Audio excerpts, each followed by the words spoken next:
یہ حقیقت ہے کہ یورپین اور ہندوستان کے فرقہ پرست مورخوں نے اورنگزیب عالمگیر کو جتنا بدنام اور رسوا کیا ہے، اس کی مثال ہندوستان کی تاریخ میں ملنا ناممکن ہے۔ ان کو ہندوؤں کا سب سے بڑا دشمن بتایا جاتا ہے اور ان پر الزام ہے کہ بہت سے ہندوؤں کو زبردستی مسلمان بنایا اور لاکھوں ہندوؤں کو صرف اس بات پر قتل کر دیا کیونکہ وہ ہندو تھے۔ اور ان کی بابت کہا جاتا ہے کہ انہوں نے ہندوؤں کے ہزاروں مندر ڈھا دیے، ان کو متعصب، مکار، ظالم اور نہ جانے کیا کیا کہا جاتا ہے۔ غرض یہ کہ بدتر سے بدتر جو الزام کسی ادنا درجے کے حکمران پر لگایا جا سکتا ہے وہ بھی اس بادشاہ کے سر تھوپ دیا گیا ہے۔ حالانکہ جہاں تک حقیقت کا تعلق ہے، ان پر عائد کردہ الزاموں میں سے کوئی ایک الزام بھی درست نہیں۔ ہاں، یہ ضرور ہے کہ وہ اکبر کی طرح بے دین اور جہانگیر کی طرح مذہبی معاملات میں لاپرواہ نہیں تھے، بلکہ اسلامی شعار کے سختی سے پابند تھے، اور غالباً یہی ان کا سب سے بڑا گناہ تھا۔ اورنگزیب عالمگیر کے بارے میں اکثر کہا جاتا ہے کہ وہ ہندوؤں کے سب سے بڑے دشمن تھے، لیکن ان پر ہندو کشی کے الزام کی اصل حقیقت کا اندازہ اس سے لگایا جا سکتا ہے کہ ان کا سب سے بڑا فوجی سپہ سالار راجہ جے سنگھ تھا۔ چنانچہ جب تک راجہ جے سنگھ زندہ رہا، اورنگزیب عالمگیر نے جنگی معاملات میں اس ہندو جرنیل کے مقابلے میں کسی مسلم سپہ سالار کا اعتبار نہ کیا، یہاں تک کہ اورنگزیب عالمگیر نے اپنے ماموں شائستہ خان کو دکن سے ہٹا کر شیواجی کے مقابلے کے لیے راجہ جے سنگھ کو بھیجا تھا۔ اگر اورنگزیب متعصب یا تنگ نظر ہوتا تو وہ ایک ہندو کی سرکوبی کے لیے کبھی دوسرے ہندو کو نہ بھیجتا۔ راجہ جسونت سنگھ، جس کے بارے میں یہ عیاں تھا کہ وہ اورنگزیب عالمگیر کا سب سے پرانا دشمن تھا، لیکن جسونت سنگھ کے پرانے باغی ہونے کے باوجود اورنگزیب عالمگیر نے اس کے سپرد کابل جیسا اہم صوبہ کیا تھا جہاں 100% کٹر مسلمان تھے۔ کیا کوئی متعصب بادشاہ ایسا کر سکتا ہے؟ اس کے علاوہ اورنگزیب عالمگیر کی جنگی سرگرمیوں پر نظر ڈالی جائے تو پتہ چلتا ہے کہ ان کے 50 سالہ جنگی جدوجہد میں راجپوت برابر ان کے دوش بدوش لڑ رہے ہیں، اور انہوں نے اپنے بیٹوں پر تو شبہ کیا مگر کسی راجپوت کی طرف کبھی کسی قسم کا شبہ ان کے دل میں نہیں آیا۔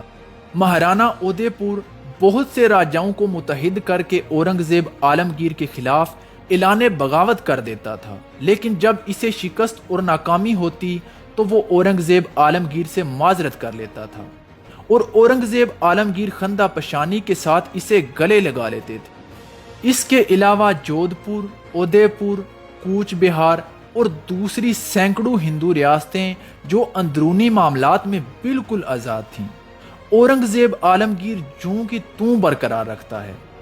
ان کو کبھی مغلیہ حکومت میں شامل کرنے کی کوشش نہیں کرتا، لیکن وجے پور اور گولکنڈہ کی اسلامی حکومتوں کو فنا کر کے مغلیہ حکومت کا جزو بنا لیتا ہے۔ کیا ہندو دشمن بادشاہ کے لیے ایسا کرنا ممکن ہے؟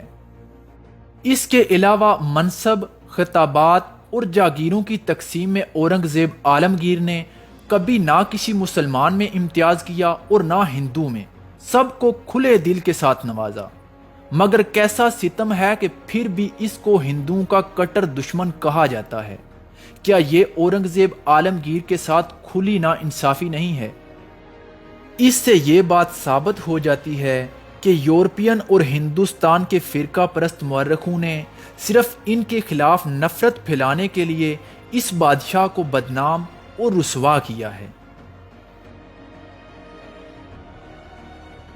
مغلیہ سلطنت میں اورنگزیب عالمگیر پہلے بادشاہ ہیں جنہوں نے قرآن مجید حفظ کیا اور فارسی مضمون نویسی میں نام پیدا کیا۔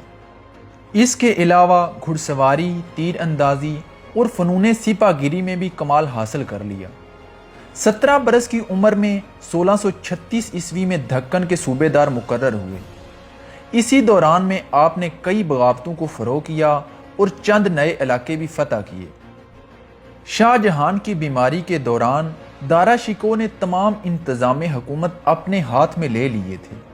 دارا شکوہ کی اس جلد بازی سے شاہ جہان کی موت کی افواہیں پھیلنے لگیں اور ملک میں ابتری پھیل گئی۔ ان خبروں کے سننے کی وجہ سے شاہ شجاع نے بنگال میں اپنی بادشاہت قائم کر لی اور آگرہ پر فوج کشی کے ارادے سے روانہ ہوا۔ بنارس کے قریب دارا شکوہ اور شجاع کی فوجوں میں جنگ ہوئی، جس میں دارا کو فتح حاصل ہوئی۔ اورنگزیب عالمگیر نے مراد سے مل کر دارا شکوہ کے مقابلے کی ٹھانی اور اجین کے قریب دونوں فوجوں کا آمنا سامنا ہوا۔ اورنگزیب عالمگیر کو فتح ہوئی اور دارا کو شکست ہوئی۔ اس کے بعد سامو گڑھ کے قریب پھر لڑائی ہوئی، جس میں اورنگزیب عالمگیر کو دوبارہ کامیابی ملی۔ اس کامیابی کے بعد اورنگزیب عالمگیر ابو المظفر محی الدین کے لقب سے تخت پر بیٹھے اور آپ نے ہندوؤں اور مسلمانوں کی فضول رسمیں ختم کر دیں اور فحاشی کا انسداد کیا اور خوبصورت مقبروں کی تعمیر و آرائش ممنوع قرار دے دی۔ قوال، نجومی، شاعر موقوف کر دیے گئے، شراب، افیون اور بھنگ بند کر دی گئی، درشن جروکا کی رسم ختم کر دی گئی اور بادشاہوں کو سلام کرنے کا اسلامی طریقہ رائج کیا۔ اس کے علاوہ سکوں پر کلمہ لکھنے کا دستور بھی ختم کر دیا گیا۔ کھانے کی جنسوں پر ہر قسم کے ٹیکس ہٹا دیے گئے۔ جس زمانے میں اورنگزیب عالمگیر اپنے بھائیوں سے لڑ رہے تھے اور اپنی حکومت کے استحکام کی کوششوں میں لگے ہوئے تھے، مرہٹوں کی طاقت جنوبی ہند میں برابر بڑھتی چلی آ رہی تھی اور انہوں نے جنوبی ہند میں بری طرح سے لوٹ اور غارت گری برپا کر رکھی تھی۔ اورنگزیب عالمگیر کے 2.5-3 سال خانہ جنگی میں اور اس کے بعد اپنی حکومت کے استحکام میں صرف ہو گئے تھے۔ اس دوران میں وہ دوسرے ملکی معاملات کی جانب توجہ نہ دے سکے، چنانچہ اس مدت میں مرہٹوں نے اپنی طاقت کو اچھی طرح مضبوط کر لیا۔ مرہٹوں نے شروع میں مغلوں پر ہاتھ صاف نہیں کیا، لیکن بعد کو وہ مغلیہ حکومت کے لیے بھی اچھا خاصا مستقل خطرہ بن گئے تھے۔ جس زمانے میں اورنگزیب عالمگیر ایام شہزادگی میں بیجاپور کے خلاف جنگ لڑ رہے تھے، شیواجی بھی ان کے ملازموں میں شامل تھا اور اس نے اپنے مقبوضہ علاقوں کی اورنگزیب عالم کے ذریعے شاہی سند بھی حاصل کر لی تھی۔ لیکن جب اس نے دیکھا کہ اورنگزیب عالمگیر بری طرح سے بیجاپور کی جنگ میں الجھ گئے ہیں اور بادشاہی علاقے فوج سے خالی پڑے ہیں، تو اس نے مغل علاقوں پر بھی ہاتھ صاف کرنا شروع کر دیا۔ ان علاقوں سے اسے بے انداز سامان جنگ اور کئی سو گھوڑے ملے، تو اس نے پہلی مرتبہ سواروں کا دستہ تیار کیا اور پٹھانوں کو اپنی فوج میں بھرتی کرنا شروع کیا، اور اس نے ایسی باقاعدہ فوج تیار کر لی جو ایک اچھے سے اچھے ترتیب یافتہ لشکر سے میدان جنگ میں آ کر بخوبی مقابلہ کر سکتی تھی۔ مغل شہزادوں کی خانہ جنگی سے بھی اس نے پورا فائدہ اٹھایا، چنانچہ وہ ایک طرف تو مغلوں کے مقابلے کے لیے اپنی فوجی طاقت بڑھاتا رہا اور دوسری جانب مغلوں سے پیام و سلام اور معذرت کے ذریعے اپنی گزشتہ حرکتوں کی معافی حاصل کر لی۔ اورنگزیب عالمگیر کیونکہ اس وقت بھائیوں کی جنگ کی وجہ سے چاروں طرف سے گھرا ہوا تھا، اس لیے اس نے شیواجی کو اچھا آدمی نہ سمجھتے ہوئے بھی اس سے بگاڑ پیدا کرنا پسند نہ کیا۔ غرض یہ کہ اس نے شیواجی کو معافی نامہ بھی بھجوا دیا اور کانکن کا انتظام بھی اس کے سپرد کر دیا۔ شیواجی کے باپ شاہ جی کی کوششوں سے اسی زمانے میں شیواجی کی سکندر عادل شاہ سے صلح ہو گئی، مگر والی بیجاپور سے صلح کرنے کے بعد شیواجی کے لیے یہ دقت پیدا ہو گئی کہ اس کے ہاتھ سے لوٹ مار کرنے کا میدان جاتا رہا۔ اس کے پاس کوئی بڑی جاگیر تو تھی نہیں، اس کا سب سے بڑا ذریعہ آمدنی یہی لوٹ مار تھی۔ 7-8 ہزار سواروں اور 50,000 پیادوں کا خرچہ وہ اسی سے نکالتا تھا، لہذا اس نے مغلیہ سلطنت کے علاقوں پر چھاپے مارنا شروع کر دیے۔ مغلیہ سلطنت کے شہنشاہ اورنگزیب عالمگیر نے جب شیواجی کی یہ روش دیکھی تو آپ کو اس کی سرکوبی کی جانب متوجہ ہونا پڑا۔ شہنشاہ اورنگزیب عالمگیر نے اپنے ماموں شائستہ خان کو شیواجی کی سرکوبی کے لیے بھیجا۔ شیواجی کو جب یہ معلوم ہوا کہ شائستہ خان اس کی سرکوبی کے لیے آ رہا ہے تو وہ راج گڑھ سے سنگڑا چلا گیا۔ شائستہ خان نے ایک ایک کر کے اس کے تمام علاقوں پر قبضہ کرنا شروع کر دیا، یہاں تک کہ شائستہ خان پونا پر بھی قابض ہو گئے اور اسی حویلی میں قیام کیا جو شیوا جی کی بنائی ہوئی تھی۔ اس کے بعد شیوا جی کے علاقوں کو تباہ و برباد اور فتح کرنے کے لیے چاروں طرف لشکر روانہ کر دیے گئے اور اس قدر تباہی مچائی گئی کہ شیوا جی پریشان ہو کر پہاڑیوں میں زندگی گزارنے کے لیے مجبور ہو گیا۔ شائستہ خان نے چن چن کر پونا کے مرہٹوں کو صاف کر دیا اور حکم جاری کر دیا کہ کوئی شخص کسی مرہٹے کو نہ ملازم رکھے اور نہ شہر میں گھسنے دے۔ اس کے بعد شیوا جی ایک بارات کی شکل میں پونا میں داخل ہوا اور شائستہ خان پر حملہ کر دیا۔ بڑی مشکل سے اس حملے میں شائستہ خان کی جان بچی۔ اس کے بعد شیوا جی پونا سے بھاگ کر سنگڑا چلا گیا۔ اس کے دوسرے دن شاہی فوج نے سنگڑا پر حملہ کر دیا، مگر اس حملے میں مغلوں کو شکست ہوئی۔ یہ پہلی شکست تھی جو مغل سواروں کو مرہٹوں کے مقابلے میں ہوئی تھی۔ 1664 عیسوی میں شیوا جی نے لوگوں پر تو یہ ظاہر کیا کہ وہ ناسک کے مندر کی یاترا کو جا رہا ہے، لیکن اس نے 4000 سواروں کے ساتھ سورت پر حملہ کر دیا۔ سورت اس زمانے میں ہندوستان کا سب سے دولت مند شہر تھا، چنانچہ اس لوٹ مار میں شیوا جی کو بے انداز دولت ہاتھ لگی۔ شیوا جی کے پاس دولت بے انداز موجود تھی، جاگیر بھی اس کے پاس کافی ہو گئی تھی، لہٰذا اس نے یہ طے کیا کہ وہ راجہ بننے کا اعلان کر دے۔ چنانچہ راج گڑھ میں اس نے باقاعدہ طور پر اپنی تاج پوشی کی رسم ادا کی اور مہاراجہ شیوا جی بھونسلے کا لقب اختیار کیا اور اپنے نام کا سکہ بھی جاری کر دیا۔ اس کے بعد شیوا جی نے ایک سمندری بیڑا بنایا اور اس سمندری بیڑے کے ذریعے اس نے سمندر میں بھی لوٹ مار کا سلسلہ شروع کر دیا۔ چنانچہ اس علاقے کے ساحل کے قریب جو بھی جہاز گزرتا وہ اسے لوٹ لیا کرتا تھا، یہاں تک کہ اس نے حاجیوں کے جہازوں کو بھی لوٹنا شروع کر دیا۔ مغل بادشاہ اورنگزیب عالمگیر کو جب معلوم ہوا کہ شیوا جی نے حاجیوں کے لیے اور سمندری تاجروں کے لیے سمندری راستے بھی بند کر دیے ہیں اور دکن میں پہلے سے زیادہ طوفان برپا کر دیا ہے، تو اورنگزیب عالمگیر نے راجہ جے سنگھ اور دلیر خان کو شیوا جی کی سرکوبی کے لیے بھیج دیا اور حکم دیا کہ وہ شیوا جی کی ساری جاگیر کو تاراج کر کے رکھ دیں اور اس وقت تک چین سے نہ بیٹھیں جب تک شیوا جی کا فتنہ ختم نہ ہو جائے۔ چنانچہ راجہ جے سنگھ نے آتے ہی شیوا جی کے کئی قلعوں اور ٹھکانوں پر حملے کرنا شروع کر دیے اور بستیوں کو تاراج کر دیا گیا۔ آخر نتیجہ یہ نکلا کہ ایک ایک کر کے بہت سے قلعے شیوا جی کے ہاتھ سے نکل گئے۔ ان مارکوں میں مرہٹوں نے بار بار مغلوں سے مقابلہ کرنے کی کوشش کی، مگر وہ کسی ایک میدان میں بھی نہ جم سکے۔ غرض یہ کہ راج گڑھ جو شیوا جی کا دارالسلطنت تھا اور کندھانا جہاں شیوا جی کے اہل و عیال رہتے تھے، ان دو مقامات کے علاوہ شیوا جی کا سارا علاقہ اس کے ہاتھ سے نکل گیا۔ شیوا جی کے سارے علاقے کو تاراج کرنے کے بعد راجہ جے سنگھ اور دلیر خان کی فوجیں شیوا جی پر آخری ضرب لگانے کے لیے 1665 عیسوی میں قلعہ راج گڑھ اور قلعہ کندھانا کی جانب آگے بڑھیں اور ان دونوں مقامات کا محاصرہ کر لیا۔ مرہٹوں نے شروع میں تو بہت سخت مقابلہ کیا، لیکن جب انہوں نے یہ سمجھ لیا کہ یہ قلعے ضرور فتح ہو جائیں گے تو شیوا جی نے راجہ جے سنگھ سے معافی کی درخواست کی۔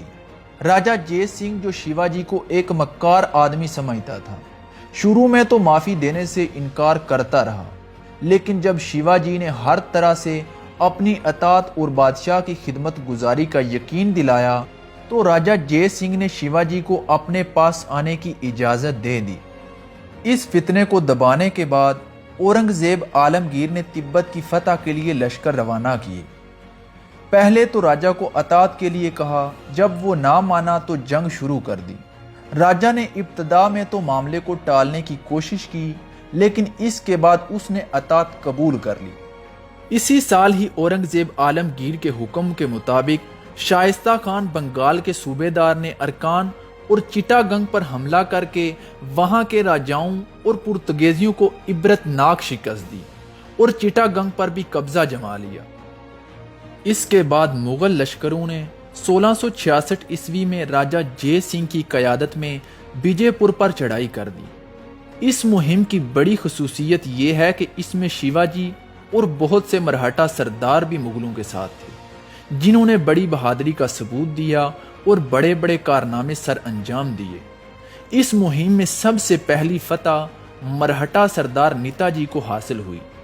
اس کے بعد تو یہ حالت ہوئی کہ مغل فوج کے مرہٹا اور راجپوت سردار جدھر بھی جاتے علاقے کے علاقے فتح کرتے چلے جاتے۔ قلعوں کو سر کرنے میں مغل فوج کو شیواجی اور نیتا جی سے بہت زیادہ مدد ملی، کیونکہ ان دونوں کو قلعوں کو فتح کرنے میں بڑی مہارت حاصل تھی۔ بیجاپوریوں نے کئی جگہ پر مقابلہ کیا، ان کا مشہور سردار یاقوت بھی مارا گیا، لیکن ان کو تقریباً ہر مورچے پر شکست ہوئی۔ مغل فوج اور مرہٹے بڑھتے بڑھتے بیجاپور تک جا پہنچے۔ بیجاپور کا سارا ملک انہوں نے تاراج کر کے رکھ دیا۔ سکندر عادل شاہ اس قدر گھبرایا کہ اس نے بار بار صلح کی درخواست کی، لیکن راجہ جے سنگھ نے اسے نامنظور کیا، بلکہ اس نے فتوحات کے سلسلے کو برابر جاری رکھا۔ بیجاپوریوں نے شیواجی کو توڑنا چاہا تو شیواجی نے کورا جواب دے دیا، لیکن نیتا جی ٹوٹ کر بیجاپوریوں سے جا ملا۔ اس کے علاوہ بیجاپوریوں نے والی گولکنڈہ قطب الملک کو بھی اپنے ساتھ ملا لیا، لیکن گولکنڈہ کی فوجیں بھی بیجاپور کو تباہی سے نہ بچا سکیں۔ ہاں اتنا ضرور ہوا کہ گولکنڈہ کی فوج کے آنے کے بعد مغلوں کی فتوحات کی رفتار سست پڑ گئی، اور اس کے فوراً ہی بعد چونکہ بارش کا موسم آ گیا تھا، اس لیے راجہ جے سنگھ کو اپنی سرگرمیوں کو کچھ عرصے کے لیے بند کر دینا پڑا۔ اس مہم کا نتیجہ یہ نکلا کہ بیجاپور کا سارا علاقہ تو ضرور تباہ و برباد ہو گیا، مگر مغلوں کو پھر بھی بیجاپور پر کامل فتح نہ مل سکی۔ بیجاپور کے مارکے میں شیواجی نے جو نمایاں خدمات سر انجام دی تھیں، اس سے خوش ہو کر اورنگزیب عالمگیر نے 2 دفعہ شیواجی کو خوشنودی کے فرمان بھیجے اور اس کی جرت اور بہادری کی بہت تعریف کی، اور اس کے ساتھ ہی شیواجی کو دہلی آنے کی دعوت بھی دی۔ بادشاہ کی دعوت پر اور راجہ جے سنگھ کے ہر طرح اطمینان دلانے پر شیواجی اپنے بیٹے سامبا کے ساتھ 1666 عیسوی میں بادشاہ کی خدمت میں دہلی روانہ ہو گئے۔ لیکن دہلی پہنچنے کے بعد شیواجی کو یہ دیکھ کر افسوس ہوا کہ نہ تو اس کا خاطر خواہ استقبال کیا گیا ہے اور نہ ہی کوئی خاص اعزاز عطا کیا گیا ہے۔ اورنگزیب عالمگیر نے راجہ جے سنگھ کے مکان کے پاس شیواجی کے قیام کا انتظام کرایا اور اسے نظر بند کر دیا گیا، لیکن شیواجی مغل پہرے داروں کو دھوکہ دینے کے بعد وہاں سے فرار ہونے میں کامیاب ہو گیا۔ شیواجی نے دہلی سے فرار ہونے اور دکن پہنچنے کے بعد نئے سرے سے مغلوں کے خلاف 1668 عیسوی میں شورش برپا کر دی، اور والی گولکنڈہ کو اپنے ساتھ ملانے کے بعد شیواجی نے مغلوں کے بہت سے قلعے فتح کر لیے۔ ان حالات کو دیکھتے ہوئے اورنگزیب عالمگیر نے مہابت خان کو 40,000 فوج دے کر شیواجی کی سرکوبی کے لیے بھیجا۔ مہابت خان نے دکن پہنچتے ہی شیواجی کے قلعوں کو فتح کرنا شروع کر دیا۔ مغلوں سے مرہٹوں کی کئی مہینے تک جنگ ہوتی رہی۔ کیفیت یہ تھی کہ کبھی مرہٹے غالب آ جاتے اور کبھی مغل حاوی ہو جاتے۔ آخر مرہٹوں کو شکست ہوئی اور مرہٹوں کے کئی بڑے بڑے سردار اس جنگ میں مارے گئے۔ اس جنگ میں آغر خان ثانی نے بڑی جرت اور بہادری کا ثبوت دیا۔ اس نے پونا تک جو شیواجی کا گھر تھا، سارے علاقے کو تخت و تاراج کر دیا۔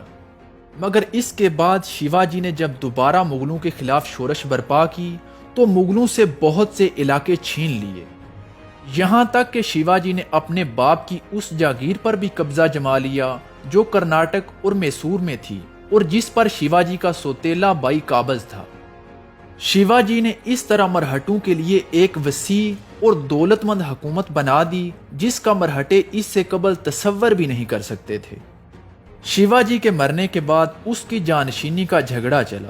مرہٹوں کا ایک طبقہ سامباجی کے حق میں تھا اور دوسرا طبقہ سامباجی کے چھوٹے بھائی راجہ رام کو تخت پر بٹھانا چاہتا تھا۔ راجہ رام کے حامیوں کو ناکامی ہوئی اور سامباجی باپ کی جگہ راجہ بن گیا۔ اورنگزیب عالمگیر ہندوستان کا پہلا بادشاہ ہے جس نے افغانستان کے آزاد قبائل کے ان علاقوں میں جا کر فتح حاصل کی جو اس سے قبل ناقابل تسخیر کہے جاتے تھے۔ دوسری طرف دکن میں بد نظمی کی انتہا ہو چکی تھی۔ اورنگزیب عالمگیر کے پاس راجہ جے سنگھ جیسے لائق سپہ سالار نہیں تھے جو دکن کو زیر کر سکتے تھے۔ شہزادہ معظم دکن کے نظام کو برقرار رکھنے میں قطعی طور پر ناکام ہو چکا تھا اور اس کے ساتھ جو سپہ سالار تھے وہ بھی ناکام ہو چکے تھے۔ اس لیے مجبوراً اورنگزیب عالمگیر کو 1281 عیسوی میں خود دکن جانا پڑا۔ آپ نے پہلے اجمیر شریف میں حاضری دی، اس کے بعد برہان پور پہنچے۔ برہان پور سے اورنگ آباد آئے اور یہاں پہنچنے کے بعد آپ نے شہزادہ معظم کو رام درہ کے قلعوں کی تسخیر کے لیے روانہ کر دیا۔ بادشاہ کی دکن میں موجودگی کا بہت اچھا اثر پڑا۔ مرہٹوں کے قلعے ایک ایک کر کے زیر ہونے لگے۔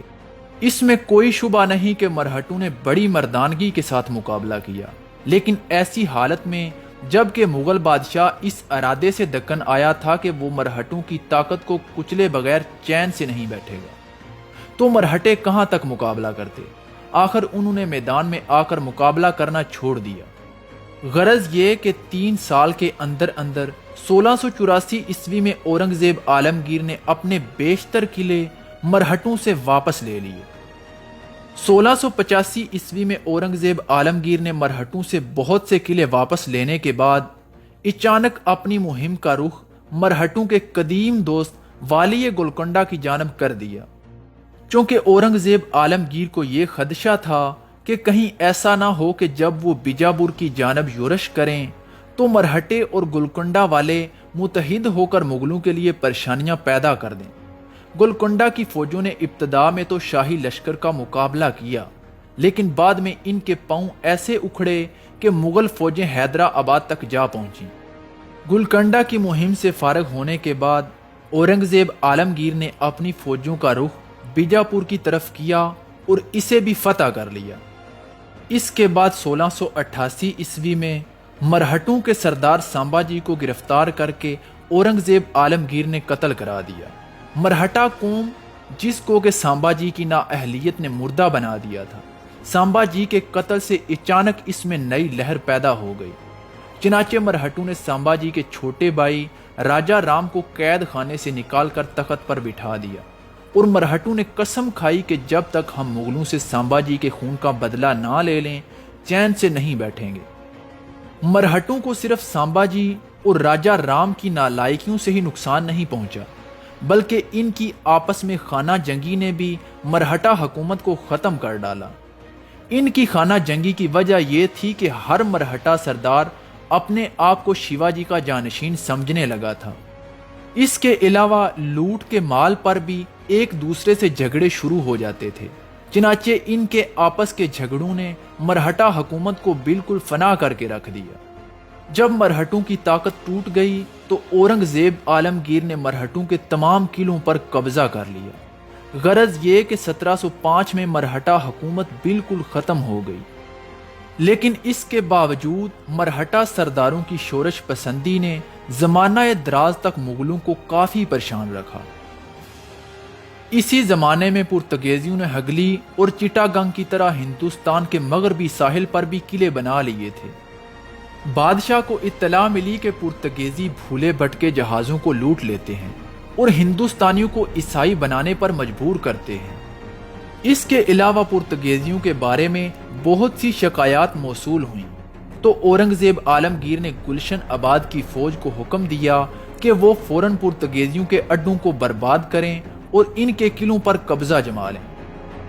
بادشاہ کی ہدایت کے مطابق مغلوں نے پرتگیزیوں کی بستیوں پر حملہ کیا اور ان کے قلعوں پر بھی قبضہ جما لیا۔ بہت سے پرتگیزی مارے گئے اور کچھ قید ہوئے۔ اورنگزیب عالمگیر جن کی عمر 91 سال ہو چکی تھی اور دکن کے 26 سال کے مارکوں نے ان کی صحت کو بالکل برباد کر دیا تھا۔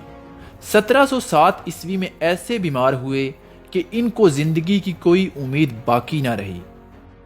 آخر کار 28 ذی القعدہ 1117 ہجری بمطابق 20 فروری 1707 عیسوی کو بروز جمعہ صبح کی نماز کے بعد اورنگزیب عالمگیر 91 سال کی عمر میں انتقال کر گئے۔ اور اسی روز انہیں اورنگ آباد کے قریب سپرد خاک کر دیا گیا۔ اورنگزیب عالمگیر نے 50 سال اور 3 ماہ تک حکومت کی۔ اورنگزیب عالمگیر کا دور حکومت اس قدر طویل ہے کہ اس سے قبل کسی بادشاہ کو اتنا طویل دور حکومت میسر نہیں آیا۔